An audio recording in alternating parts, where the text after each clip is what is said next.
Okay, so I thank you for joining us, Miss Jennifer. I'm excited about what we are going to talk about today because I'm in the phase of dating myself, and I'm finding out so many different things about me that I didn't even think I dealt with. And so Mm. I want us to get straight into it. I do want you to introduce yourself to the audience, and then I want you to explain what the attachment style that we're going to be talking about today. I want you to explain it to the audience so they can understand. Then we're going to get into the dating portion of it, if that's all right with you. Yeah, of course.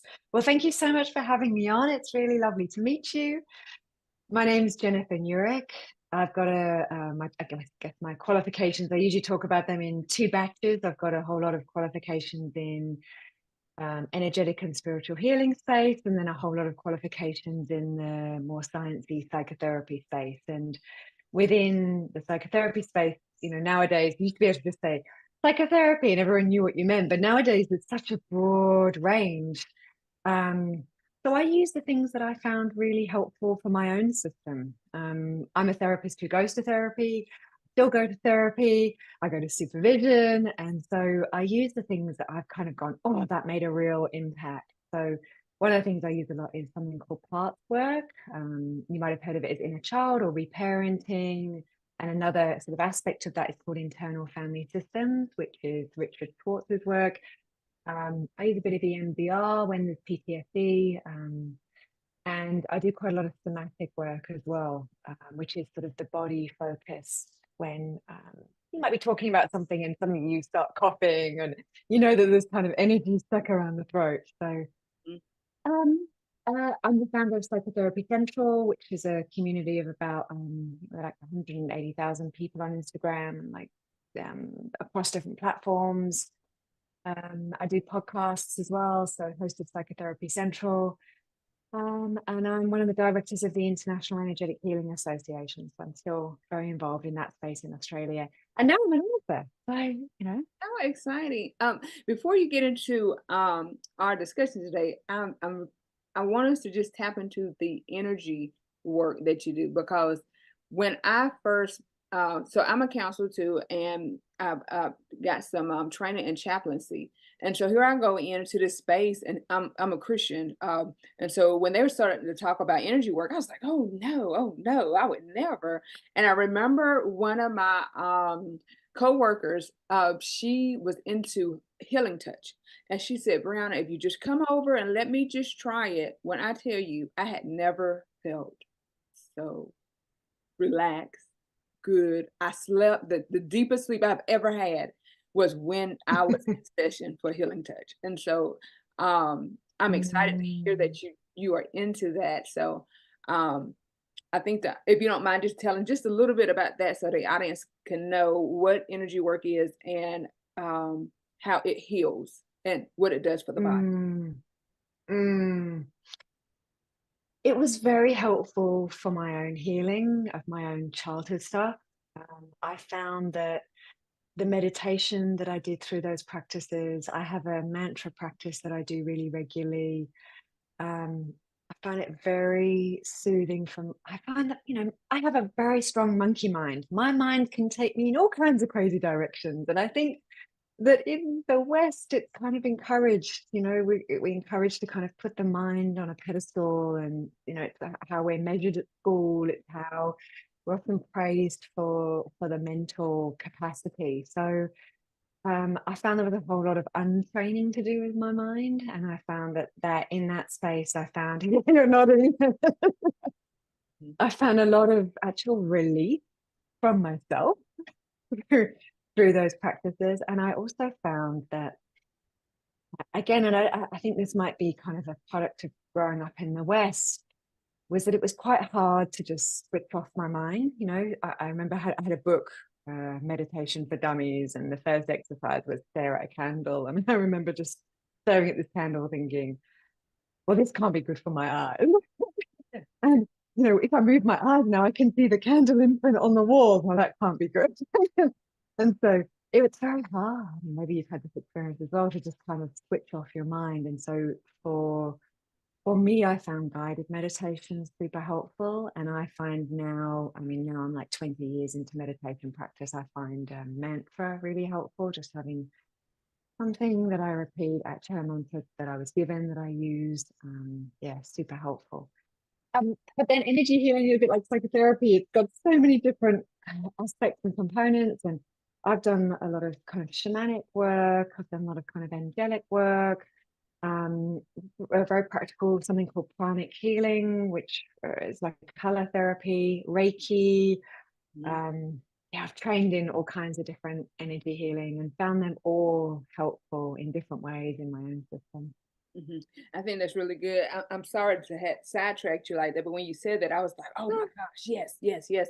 Because I because when I went in, because of my upbringing, I was like, "Oh, that is, this is demonic," and now I'm not going to get into that. But when I did it, I found myself just being able to be in a space of relaxation, and that was my issue, was that my mind Mm. continuously would just think and think, and it would never shut down.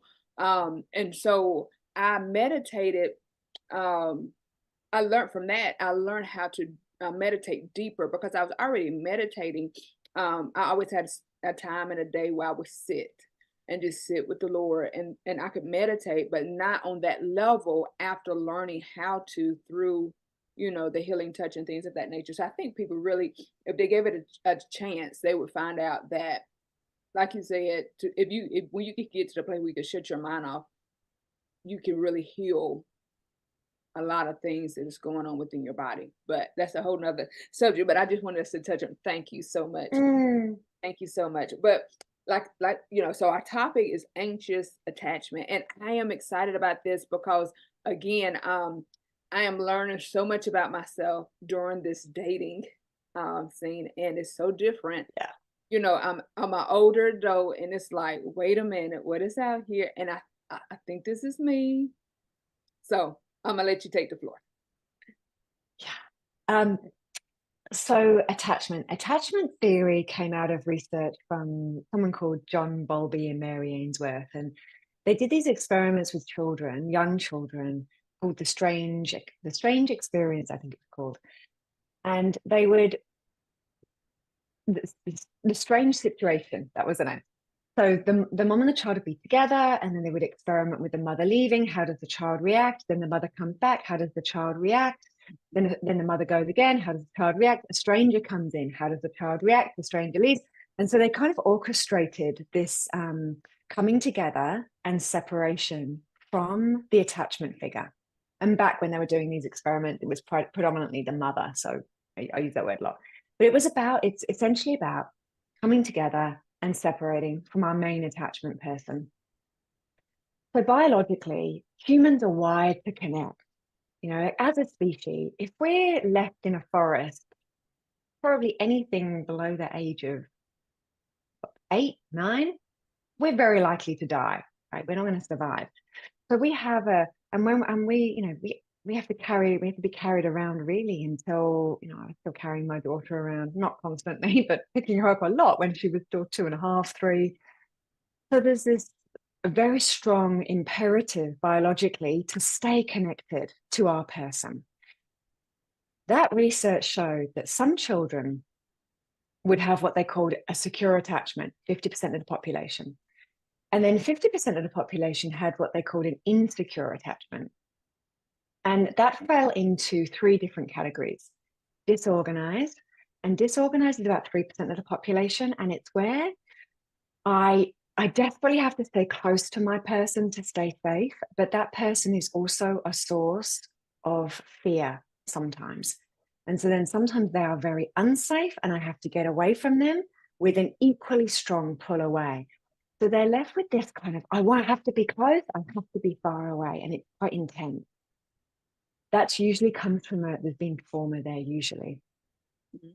So then the rest, the sort of other 3, that other, what would it be, like 47% is split between the anxious and the avoidant, and about 50-50 that split.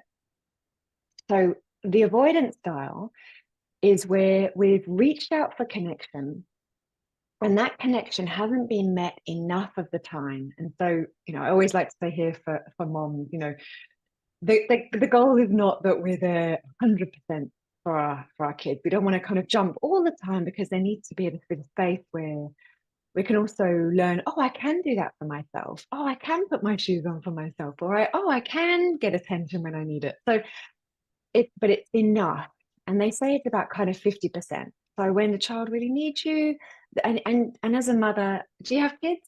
Yes, I have two, and I have a daughter who actually went through chemo, and she has developed Mm. a her attachment is very severe. Uh, she does. I'm her Yeah. person. So yeah, I under Yeah. as you're talking, I'm like, Yeah, yeah, that's it. And of course, if you feel unsafe, absolutely, and feeling unsafe in your body, you're not sure what's going on, you move closer to your person to stabilize and stay safe. Oh, yeah, beautiful. What was I saying about kids and when you're raising them? And that's obviously they need a little bit of space as well, but being there enough of the time. mhm, So avoidant. Okay, so I'm reaching out, and for whatever reason, maybe the adults are working two jobs and I'm home alone a lot. Maybe my main carer has a really severe depression and is really not getting out of bed and taking care of me. There can be a lot of different things that happen. But anyway, I'm reaching out for connection, for my needs to be met. And for whatever reason, they're not being met. Maybe I'm being told to shut up, go away, who knows. mhm, So I learn that there's no point. There's no point in me reaching out anymore. I might as well take care of this, do it myself. There's like a hopelessness that comes with it. And these kids can often be, people will often look at them, oh, they're so independent. Oh, they're so like a little adult. mhm, And mhm, sometimes it's not such a good thing. Because they've sometimes learned that I have to rely on myself. And what can happen is we can become quite disconnected from our needs. Like, what's the point in even having a need? Because if I feel the need, I feel pain, and no one's helping me. So we can start to block it off. So when we work with someone with avoidant attachment, there's often quite big blocking and numbing parts. And it can take a while to get through what we call in IFS the protective system, to the more vulnerable parts that are still, in a way, reaching forward and saying, I need connection, I need your help. It can be very difficult. mhm, So I think it can be helpful when we have the anxious style. I'm more on the anxious end of the spectrum, just to understand what's happening with the avoidant, because we can often take it, like I know I've done this in the past, I can often take it really personally and not realize actually what's going on for them. So I'm just kind of explaining that there. Then the anxious style. So the anxious style can emerge through in different ways, but there's two responses when our needs are not being met enough of the time. So one of them is, well, there's no point in asking. And the other is, I'm going to stay really close to my person to make sure that I'm safe. So if there's something going on in the environment that's not safe, I'm going to stick close to my person. It could also be if maybe I've been ill and the mother gets really anxious or the carer gets super anxious. And so then I, as a child, get this sense of, okay, I'm not okay in the world. It can also be unprocessed trauma from the mother. Like if they've lost someone really close to them and they're terrified of losing their child, they might do a similar thing. Or if they've been abused as a child, they might be hypervigilant of danger for the child. And so, again, stay super close. Lots of different reasons. But for whatever reason, the child's nervous system kind of gets into this hyper arousal, this kind of sympathetic fight or flight state where I have to kind of stay close to my person. And they like the space relationally to be quite close together. Avoidance like the space to be quite far apart. And people who are secure somewhere in the middle. mhm. So that's kind of the essence. Is that helpful? Any questions on It that? is very, very helpful, and because a lot of times people don't realize I'm listening to you talk, and I'm thinking about some of my clients, and when I try to explain to them that the reason that they feel the way that they feel about their parentals is because of how they were raised, how what they experienced, and so especially I have a lot more clients that are avoidant. But Mhm. they want Yeah. their person, but they don't want their person, and they can't understand why. Why do I feel like this? Why am I moving the way that I'm moving? Because, um, a lot of times I always put it like this: parents can only parent to their capacity. Absolutely. You want to know why they were the way they, and a lot of it, like you said, was is unprocessed trauma for them. Yeah. It goes back from generation to, so you said a lot. So questions, I could give you, I could ask you questions and we would not even get to our topic. I think it's good, because a lot of people they need to understand, why am I the way that I am? Not Mm, just in, we're going to talk about romantic relationships today, but why am I the way I am with my children, and then with my mm, parentals and things of that nature. And they oftentimes they think that something's wrong with them, or it started with yeah. them, and it doesn't start with you. It starts with the way that you were raised and how you are with your whoever your caretakers are at that time. So I think that's good. We might have to Absolutely. have you on for another episode where, and we actually have some Q&A from some people that can join it. I would love it. I would love it because I think it's important. Mm, It is so important. mm, And I mean, me yeah. as a parent, I had to get to a place where I realized that I was parenting wrong. I was parenting out of trauma. Mm, You yeah. Yeah. And look, I think all parents, if they're really honest, that there's elements that we bring in from our own childhood. And it's funny because we might think, well, I'm not doing anything like my parents did, but sometimes we've swung the pendulum right to the other side, and we have yet to find that place in the middle. Yes. Yeah, and it's just that self-reflecting and self-reflecting, like, with compassion, because we're Mhm. all doing our best with what we've got, and you know also the socioeconomic environment that we're in. Like, I grew up on housing commission.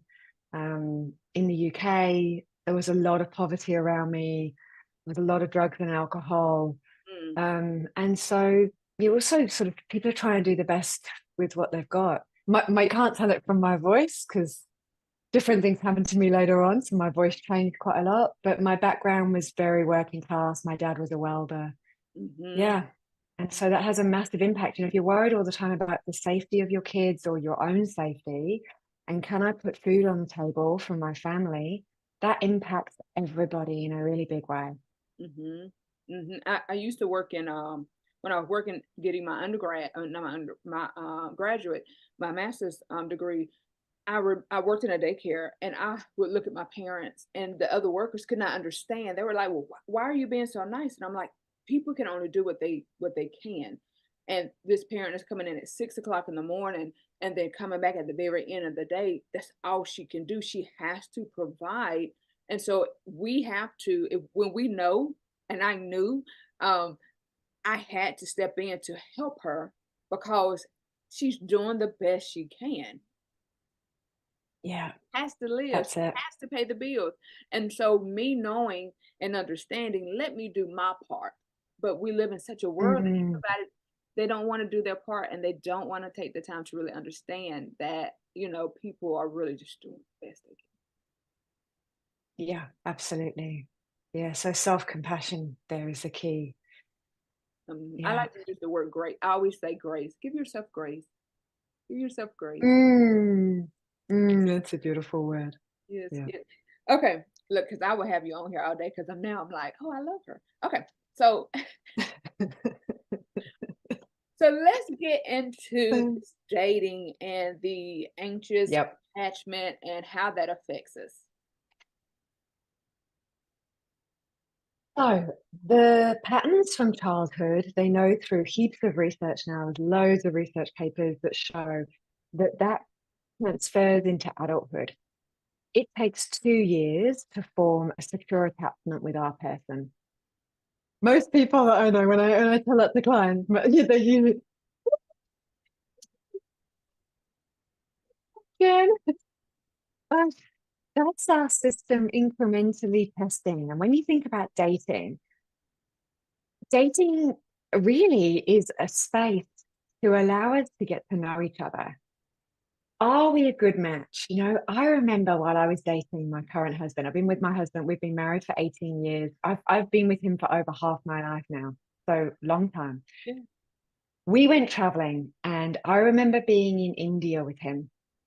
And I was in a post office and I was packing this stuff, and I looked up and I realized that a bunch of Indian men on the other side had all been looking down my top while I was doing it. And so I wasn't wearing Indian clothing. I was wearing more Western clothing, but I had my shoulders covered and my ankles were covered. But when I leant forward, it was like a t-shirt and it kind of leaned down. And I was so cross. I got so cross and I went over and I gave them a piece of my mind, but I could feel inside I was really angry. And I remember coming back from that trip and thinking, he's seen the worst of me now. That was probably the worst. If I was hiding anything, that was probably like the worst that he's ever going to get directed at him or anyone else. He still wants to be with me after that. We're good. And so dating essentially is this kind of we're exploring. And so when we have the anxious attachment, we're super sensitive to the relational distance, but there's going to be distance in dating. And whenever we're in a relationship of two, we're always closer or further apart all the time. So when we're naturally anxiously attached, there's always this, and it's very subconscious, but this very subtle thing of how close is he today? How far away is he, she today? What's making me feel close? And it can be quite subtle, because when we've got the anxious system, we get really attuned to just little looks away.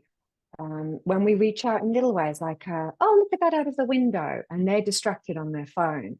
That can not only be, well, that's a bit rude, but it can also be kind of a pang of pain of, oh, I know this feeling and this sinking feeling.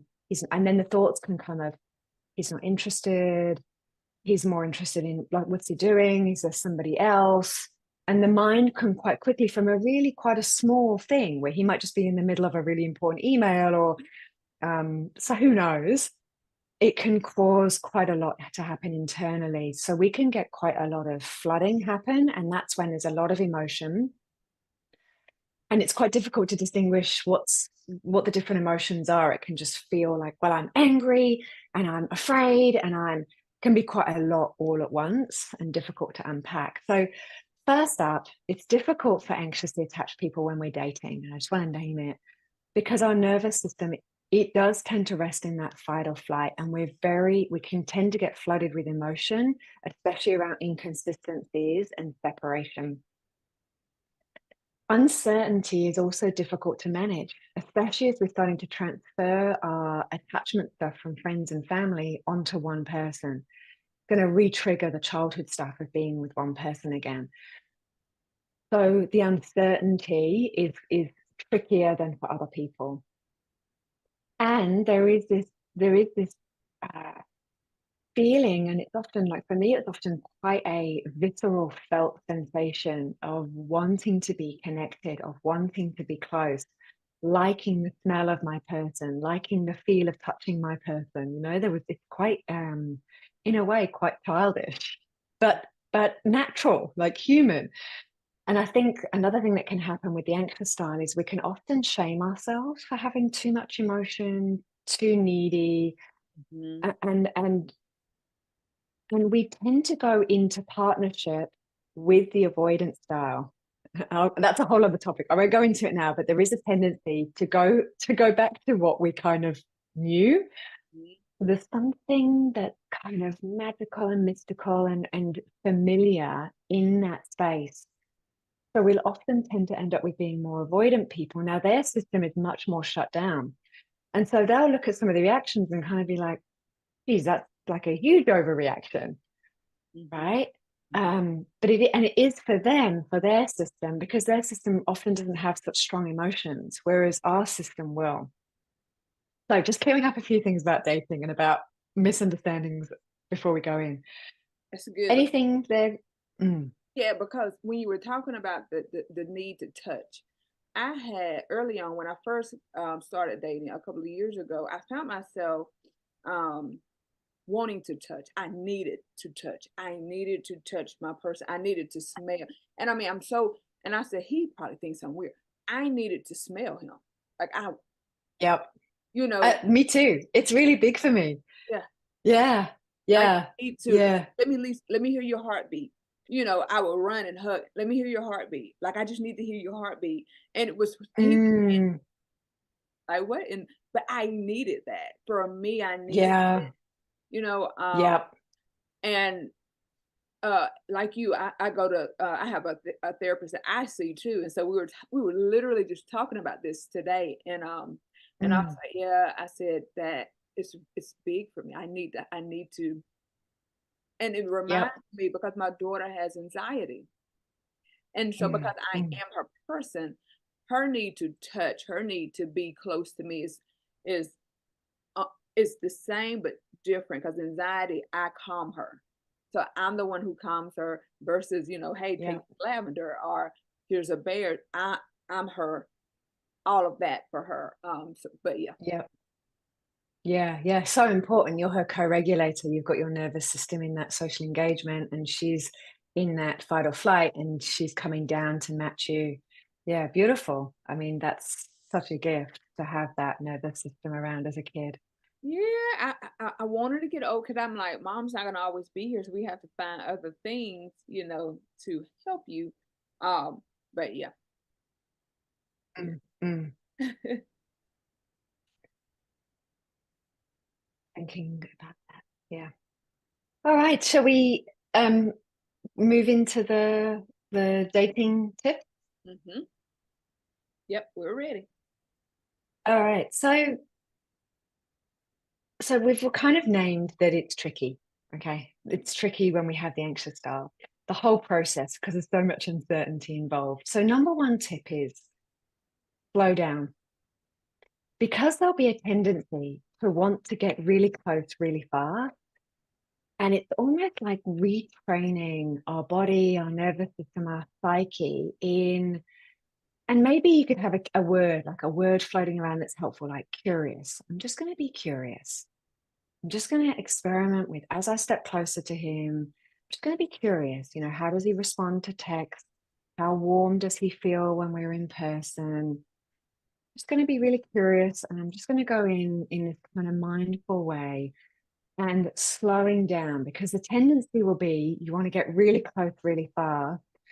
And then there's often this quite intense phase, and then a stepping back that can be quite painful later. So, first tip is slowing down. Second tip is, when we have the anxious system, we want to connect. And so we can kind of inadvertently be trying to make them like us, right? Almost like going for a job interview. What does he want me to be? Who is he? What kind of person does he like? And almost kind of very subtly trying to be who they want us to be. So tip here is to remember that really you're assessing, are they the right person for you? So flipping it. Again, it often happens quite subtly in that kind of an unconscious way, but getting mindful about just little bits of, I mean, obviously when you go on a date, you want to look your best, but really tuning into, why am I doing that? Am I dressing for me? Am I dressing for him? But really kind of, and I like to think of it as like you're interviewing him, not like you're sitting down for a job interview, but really you're exploring, getting a sense of, how comfortable do I feel with this person? And then some of the keys later on, how do they react under stress, when there's pressure? Really big key one. Hmm. So flipping it into, are we a good fit? And I'm exploring, is he a good fit for me? Because, the last thing you want is 3, 4, 5 years down the line that it becomes super clear. Well, he said on date one, X, Y, Z, and I just chose to ignore it. I think that's the biggest thing because I was having a discussion with someone and I said, a big thing for us with this type of attachment style is that we know what our values are, right? We know what it is. Mm, And we were knowing from the beginning, this person said, I don't want to get married. But you'll still sit there like something's going to change. And 2 years mm, into it, you still don't have a ring. You're still not married and all of that. So, and it's like but you went against your values. So you literally went against what you believe within in order to get them to hoping to get them to like you and change their mind about their value. Mm, mm. Yeah, so that's a great tip, is believe what they say. Mm-hmm. If they say, I don't want to get married, believe them. If they say, I don't want to have kids, believe them. Mm-hmm. Yeah. Another tip is being aware of how you feel when you're around them. Do they make you feel comfortable? Do they have the ability to kind of laugh at themselves and take themselves lightly, but not in a derogatory way, just in kind of a light way? How do they talk about other people? But really the key there is how do I feel when I'm with that person? And that's where internet dating can be quite tricky. I'm often encouraging people, arrange to meet up, because there's something different about meeting, when you just meet my shoulders up, it's quite different to meeting the whole person, the way that you walk, the way that you smell, all of that. Yeah. Yeah. And then one of my points is, if they say they're not ready for a long-term relationship, believe them. Yep. Just like we were talking about. Another point is investing in cultivating secure attachment. So again, we know through the research, a certain attachment style is not like some kind of life sentence, and it does exist on a spectrum. So obviously, if I have the anxious style and I'm dating someone avoidant, that's going to make me more anxious. If I'm more anxious and I'm dating someone secure, that's going to make me more secure. Yeah. We can change our attachment style, and there's different ways to do it. One way is through happening to end up with someone with a secure style. Absolutely can happen. Also, tends to be, like we said before, tends to be a pattern where you'll gravitate towards someone who's more anxious. So investing in creating secure attachment, investing in kind of, there's lots of different things that you can do, free resources on the internet where you can learn to regulate your nervous system regulation. There's a lot of people now doing like mini courses on that. It's something that I teach in my book. And my book, is now a good time to mention that briefly? Yes. I'll Yeah. ask you to, please. Yeah. It's I wrote it because I had so many people coming into my practice, and I see a lot of people with the anxious style. I do see quite a few with the avoidance style as well, but more with the anxious. And they were saying to me, Jen, what's a good book where I could kind of learn some techniques and some things to help? And so I bought all the books that were available at the time, and I looked through, and they would all say, attachment style and how to heal it. And the attachment style piece would be like 10 chapters, and the how to heal it would be the skinny chapter at the back, which basically said go see a therapist. And it was really disappointing because I was kind of, well, I've made huge progress through doing self-work, but also doing therapy as well. But there are absolutely things that you can do. So I thought, well, maybe I should just write one. So I wrote one, and that's how the book came about. And I only discuss attachment styles in the first chapter. All the other chapters are how to. There's a whole chapter on polyvagal theory, how to shift the nervous system. There's a whole chapter around how to help your body, how to get to know your body. Basically, somatic psychotherapy that you can do on yourself is all in, I think that's chapter 2, work with the mind. So the first half of the book is really about body, mind, and spirit, and work with self. So through that, we're really looking at forming an inner secure attachment. How do I help the parts of me that are reaching out to my partner to be soothed, to be taken care of? How do I help those parts turn to me first? So there's a real roadmap to how to do that. And then we're relational beings. The second part of the book is about how do we do this now in relationship? Mm-hmm. Because it's natural that we want people who have our back, and that they're our people, they're our person, right? That's a lovely thing. So there's really practical strategies in the second part, how to communicate, how to look out for a negative cycle relationally. It's called the pursuer withdrawer dynamic, which is Sue Johnson emotionally focused therapy work. So all of that is in the second half of the book. So it really is a roadmap, and it's not something that you just kind of sit in bed and read overnight. It's much more of a workbook. It comes with 20 guided meditations that are all downloadable. You have practices to do that I've recorded. And so they're things that you can kind of do over and over again. There's a whole practice around what do I do when my anxiety gets triggered. So in that moment where you're like, he hasn't texted back, I know he's out with his friends, and you're kind of going crazy, you can kind of open the book. Okay, let me go through that process. Yeah, I was looking Yeah. at it. I was reading through some of it today, and one of chapter 8, you go into when your anxiety is triggered in relationship. I was like, yes, Yeah. yes, Yeah. Yeah.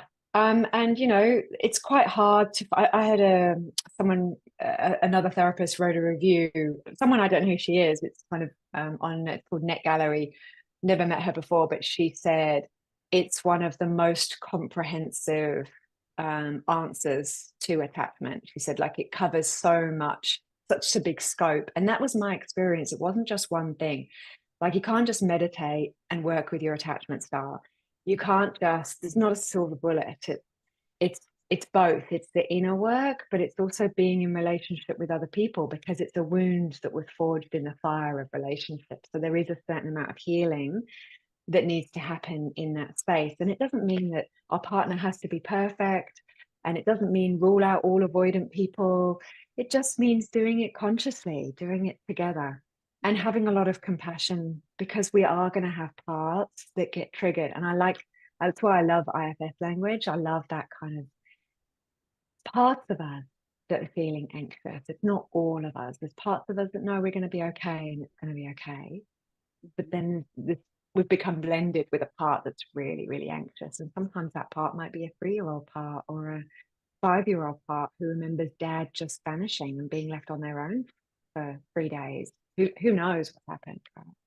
yeah, yeah. Yeah. I had to go through a part of healing my younger self with this type of attachment style. And I was lucky enough to have I'm lucky enough to and blessed enough to have friends who understand me. And so I can remember one of the big things with me was, if I call, I need you to at least let me know you've gotten a call. Let me know you're all right. Call me back. And if they didn't, it would send me into this whole frenzy of, and I couldn't understand why. Like, why? And I remember my friend telling me, she said, you know, we are busy. We can't get to the phone every time you call. And when she said that, I was like, oh, I'm hurting her. I'm making her feel some type of way. And so I said, what is this? And the memory of calling my mother and not being able to get her on the phone, that was the trauma Mm. for me. And so for Yeah. me, I had to go back and heal that part of me, because I'm not there, but I kept Yeah. reliving it over and over. So I would get so anxious and just, want to Yeah. get in a corner and think, oh my gosh, they're never coming back. And not even knowing, so. Yeah. That is such a great example. Thanks for sharing that. Yes, perfect example. And so interesting in that example how it's with a female as well. Yeah. Yeah. Yeah. And I Hmm. know that there were times in my life where I had some very close female friendships and we were kind of besties. And they at that time probably would have been my main attachment person. Yeah. Hmm. So some of that behavior can absolutely show up in those relationships, which can be really helpful because we get to see ourselves and kind of go, oh, what is it? And Yeah. then actually teach people how to do that. How do you track back and then discover, how you discovered, oh, it's from my mom not picking up and feeling really anxious. Yeah. And it helped me with dating too, because I would carry that same behavior over into dating. So if I'm dating someone, they didn't answer the phone, it would just take me there. And I probably lost some really good relationships because of it. Mm, mm, yeah, yeah. So the awareness is key, Hmm. and then having enough having enough courage, or sometimes it's carrot or stick. I think with therapy that Hmm. leads us in. Either we're in enough pain, we've been hit by the stick enough that we go in, Yeah. or the promise of what could be a Oh, carrot or stick. yeah. And that's why I was looking. I can't wait till I get to the chapter 10, where you have communicate through your anxiety. The communication, Mm, I just know that chapter is going to be beautiful and empowering, because communicating and being able to articulate how you feel, why you feel, and being able to articulate that to those that you are in relationship with. Yeah. And with the anxious style, we tend to communicate not our core feeling. So the Yes, tendency, yes. You're beating around the bushes like yeah, it's never getting to the main point. Yes. yeah, we usually will. So we'll usually, let's just say, I noticed my partner, we're on holiday, and this is an example I use in the book actually. We're on holiday. He's, we've said we're not going to work for the weekend, and I find him on his laptop answering emails. And then I walk in and I see it, and my feeling is he doesn't care about me and the kids. Work's more important. Oh, here I am again, feeling not as important as everyone else in my family. What do I do and say? Here you are again. You're on your laptop. You didn't care about us. And so it comes out as angry. And then that causes defensiveness in them. Whoa, it's my boss's boss. It's just one email. Crikey, we've been together all day. Mhm. So they get defensive. So we've actually now got more distance. So I'm wanting more connection, but I've actually created more distance. Mhm. Whereas, and this is a process I take people through in the book, if we can drop down into that, what is the core feeling? Can I express that? Feel really sad right now because we'd kind of promised that we weren't going to answer emails. And I've got this, my stuff is around not feeling as important. And so I've got this like, I'm not as important as your work email feeling going on. Now that is such a different startup, such a different way to enter into, because that can invite softness in the other. He then has an opportunity to go, oh, sweetheart, I'm so sorry. Come here, come sit with me. Let Yes. me have my arm around you while I answer the email. Yeah. Okay, cool. I'll snuggle in while you answer the email. Yeah. That's a totally different outcome. Mhm. Oh, that is so good because, I oftentimes tell my women that if you can express yourself, articulate yourself in such a way that the ego part of the man, the protective part of the man will kick in. And like you said, he'll Mm, tell you to come over and, wrap his arm around you and now y'all are doing this. And I'm like, it's so much easier that way versus the coming out the other way, angry and yeah. oh, that is so good. That is so Well, good. they call it protest behaviors. It's like we come out with a protest. Mhm. And Sue Johnson says it's like absolutely natural. If we feel distance from our person, it is natural for us to protest. It's like natural. So for us, it's about kind of taking that deep breath and connecting in because it's uncomfortable to connect in with the pain. Yeah. It's often easier. We feel more, like for me anyway, I feel more powerful. I feel more kind of in control if I'm telling him off and I'm being angry. Whereas it takes vulnerability to really Yes, drop in that's it. and go, actually, I feel really sad here and disappointed, vulnerable, Mhm. but Mhm. it changes everything. Oh my gosh, it does. And that's why I think it's important for people to really know who their person really is. Because I think a lot of times Mm, people, like you said in the very beginning, they rush for that connection. They rush into things because they just feel their body feels like they're needed. And so they end up with the wrong person. So being mm. vulnerable is almost off. They're not capable of being vulnerable with this person because they're not safe. Yeah. Absolutely. Yeah. Only doing that in this, and you got that in the book, only in a situation where you know that you're safe, because it can absolutely be unsafe to be vulnerable with some people. This Yeah. this has really been good. Oh my gosh. I really would love to have you back because I mean I'm sitting here and I'm like, I know the women are going to be, how do you should have asked her this? Oh, you should have asked her that. You are really good. I really do appreciate you. I want you to tell the people where they can get your book from because I have started reading it and I love it.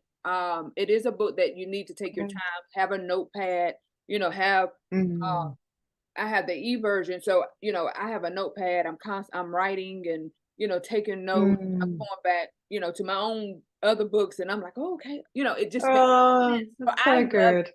I absolutely love it, and it's written in a way where Mm, it's not so academic. You really can read it and immerse yourself in it. You can find yourself in it and yeah. apply it to your life. So I love it thus far. I have not got to read it all.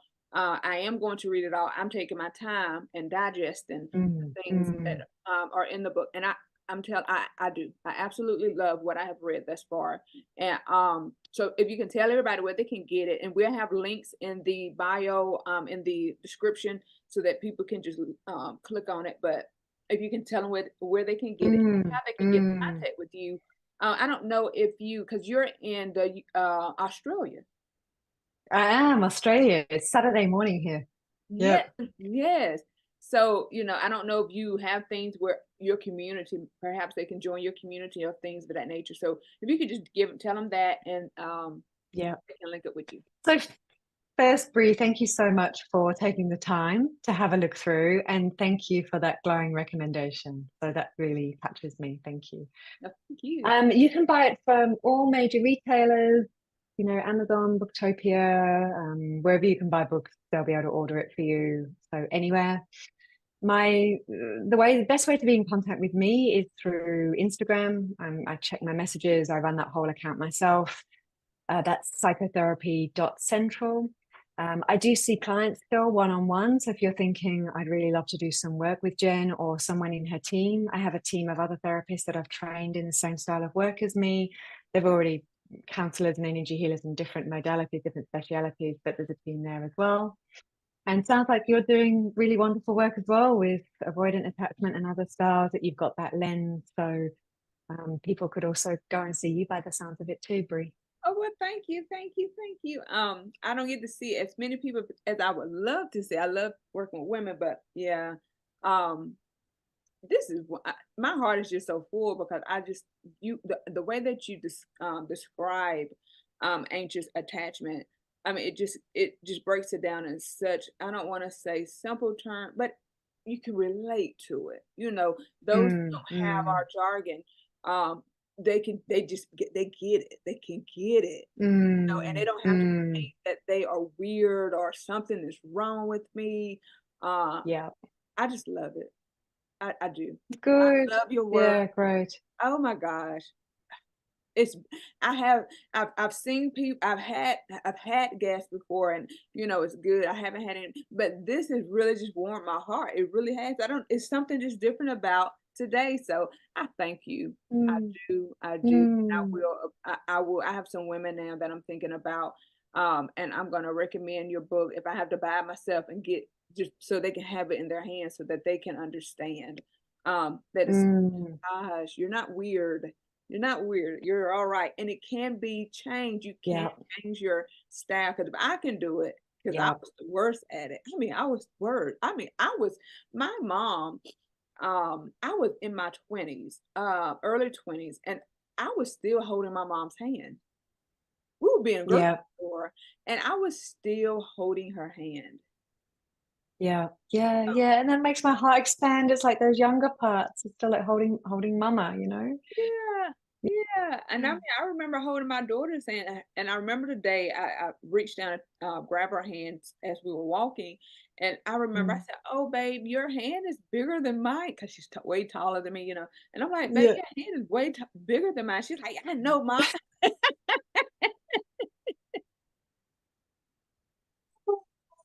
Cute, that's cute. I still when I cross the road, my son's 15 and I'm tall. He's way taller than me. And I don't hold his hand, but I still find myself just holding onto his sleeve so he won't notice. Yes, I yes. kind of hold onto his sleeve, look both ways, Mhm. that mama instinct to keep them safe. Oh, It's God. strong. Yes, yes. Oh, I Yeah.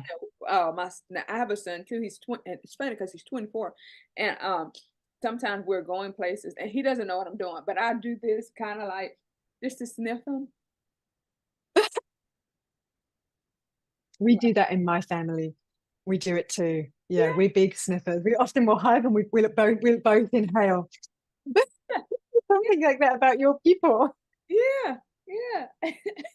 Yeah. Yeah. We laugh about it in my family. We all do it. It's quite funny Yeah, with my kids. Yeah. that is funny. Yeah, yeah. It's just so many different little things that but of course it was the way that I was raised, and Yeah, and there's a connection in it. And so for all those people who are also sniffers and sniff their families, we got two more here. yeah. We're in a club. Well, I thank Yeah. you again for joining us. I would love, maybe if you have time in your schedule, sometime later on in the year, we would love to have you back. We really would. Yeah. And Yeah. maybe have some live Q&A because I know some of the women are going to be like, please, please. Absolutely. And we could even do a session on the avoidance style. We could even do a session on trauma. It's another sort of big topic. So, but yeah, thank you so much for, I've loved being with you. So lovely to meet you. You've got such a warm energy. I can see how you've done a lot of the prayer and the spiritual work. I can feel it. So very Yeah. heart. Oh, well, thank Really lovely to meet you. you. And Love I feel like your kids are so lucky. Mm, you. Look, mm. I wish they, kids tend to kind of take us for granted. But then when I have just learned how to go on trips without them.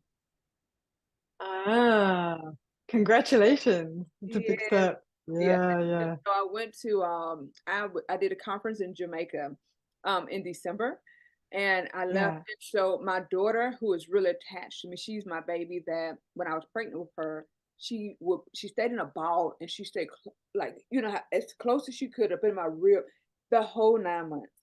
So yeah. she's my baby. I always say she stayed by my heart. And so even after having her, I would hold her and she'd just ball up in a ball and stay right there at my heart. Oh, Um, precious. so so when I left, she called me every day, FaceTime. He had to see my face. But yeah, just trying to get her to the place of no understanding because I just don't want her to be like I was when my parents left me. I felt like I was lost. I didn't know what to do, and I don't want her to Mm, be like that. So I'm trying to, you know, to baby step her out, mm, but to know that mommy will always be here, whether I'm here in the physical or whether I'm just here spiritually. Mommy's gonna always be. mm, And it takes every person, I think it takes a different amount of time and different experiences and having other people around them who can take on that kind of safety, I'm safe role is helpful. Lots of Hmm. things. Yeah. Hmm. Yeah, but just that you've got your eye on it, I think that's just knowing that it's a process and it's happening and you're facilitating it. Yeah. Yeah. So, but again, I thank you for joining us. Everybody knows how to your information will be on in the description. So y'all, please, please, please share this program. Share it with as many people as you can, with as many Mm. women as you know needs to hear the information that was given. And so until next time, we will see you on next week. We love you. I always know that I'm praying for you, and I'm always, always, always, always thinking about you. Okay. Thank you so much, Bri.